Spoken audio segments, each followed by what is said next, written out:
போக்குவரத்து துறை தனியார் மயமாகும் என சிலர் கூறுவது முற்றிலும் கட்டுக்கதை என அமைச்சர் சிவசங்கர் கூறியுள்ளார்.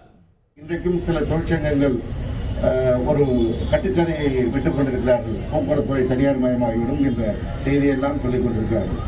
போக்குவரத்துறை தனியார் மயமாக்க வேண்டும் என்றால் எதற்கு இந்த 4 புதிய பேருந்துகள் இங்கே அரசு வாங்கி நிறுத்த வேண்டும்? தனியார் இடத்துல ஒப்பந்தம் போட்டால் அவர்கள் புதிய பேருந்துகளை வாங்கி அரசிடம் ஒப்பந்தம் போட்டு ஓட்டுவதற்கு தயாராக இருக்கிறார்கள். ஒரு சில கோரிக்கைகள் நிறைவேற்றுவதற்கு நமக்கு நிதி சுமை இடைஞ்சலாக இருக்கிறது. அது சரியான பிறகு செய்து தர வேண்டும் என்பதுதான் நம்முடைய முதலமைச்சர் அவர்கள் சொல்கிறார்கள்.